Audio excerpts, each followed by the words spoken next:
I'm so glad Nintendo never made an E-rated Mario game with a mouse that tries to seduce Mario.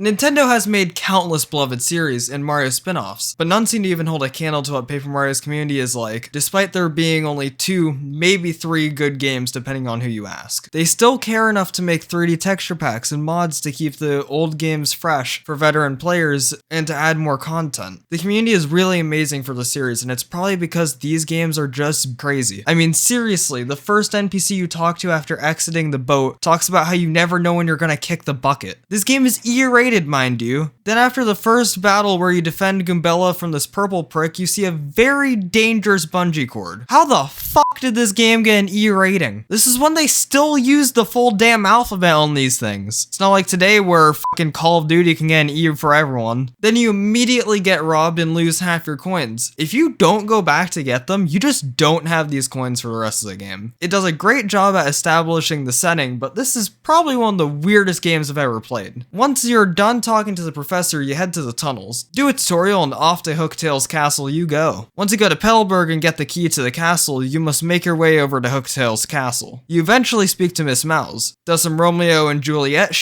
except with less death and more defenestration. Then you head over to Hooktail. This dragon quite literally has a fucking foot fetish. Seriously, this is part of the game, and when that fails, Hooktail eats the people in the crowd to stay alive. You then beat him and find out Coop's father was inside that dragon the whole time. The only one who survived. How this dude survived in his shell for 10 years without food or water and managed to grab an all-powerful star while within the stomach, I have no idea. I guess the crystal star did some weird ass shit and kept him fed. I guess another problem I have with this is the implication that Crowdier didn't survive the under a minute they were in there, but he did. We first learned that Sir Grotus is the leader of the X-Nauts, and that the X-Nauts have their own salute, which makes me sort of uncomfortable. I mean, seriously, these guys have the goal to take over the world, make most of it their slaves, and kill those who don't comply. They have their own salute that only they perform, and they work in secret. Who knew a Nintendo game would remind me of the 1900s? Like, geez, Nintendo, you harboring feelings over the 40s? I mean, at least they are enemies, but this is a kid's game. The ASRB somehow gave this an E rating?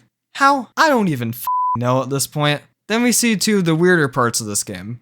1, you can go into the bathroom and Peach just takes a shower. Alright, and then you go to the right and find out there is a computer that has been watching your every move that Peach has made and is in love with her. I don't want to know where those cameras were placed because I don't think they were placed in a legal spot. Then we see one of the more interesting parts of the game. You play as Bowser in his fruitless quest to catch up with Mario, where Mario is always one step ahead. It acts as a comedic balance to the heavy emotions of the Peach section. The next area is the forest where punies live. I like how you can talk to the people who are supposed to catch you, but because they are infighting so much, they forget their goal and just focus on insulting one another. It kind of proves their utter uselessness.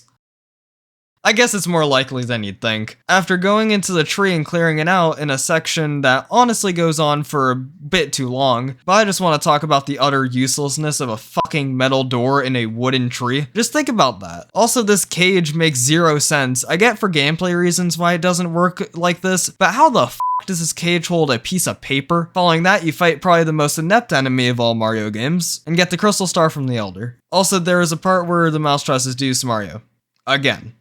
Oh yeah, I forgot the Elder literally hits on Mario. I don't know either, man. The next part first requires you to make ties with the Rogueport Mafia. You have to get the code from a shady man in the dark part of town. And then you enter his home. One quest looking for the mob boss's daughters, and now Mario's dead.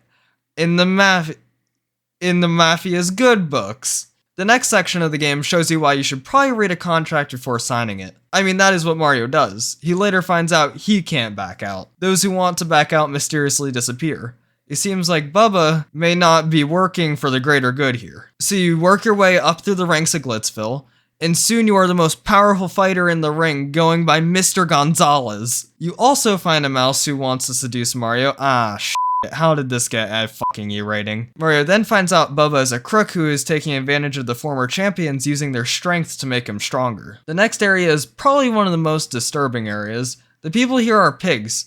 Like seriously, they have a problem where they're getting turned into pigs. Genuinely, this part of the game's a little unnerving. I'm going to be honest here, I think this place is more unsettling in what it implies than even some of the darkest Twilight Princess. There is literally a shopkeep who left his wife to go out for more items to sell, but then turned into a pig. The mayor, a pig. Mario, by this logic, should turn into a pig if he was there long enough. Additionally, once you find out that it all comes from a creepy manor miles away, you realize one quick fight later that Dupless was really a pushover. You finish a chapter thinking everything is fine, but you don't go to a Peach intermission, or even a Bowser intermission, as you would expect. In fact, Mario seems to walk away without you. It was at that moment I realized I should have increased my health, not exclusively going for badge points. You have to make it all the way back into the town, where the birds are talking about fossil fuels in college. I like the idea that these birds just have a normal life, but on a smaller scale. The next section, you must get an old sailor out of his depressed retirement because his wife died while he was at sea. The barkeep in the town apparently had a letter for Admiral Brawbury from his wife and never gave it to him. The letter basically tells him not to give up on his love, and that is not his fault. In other words, don't do exactly what you've been doing for the last decade.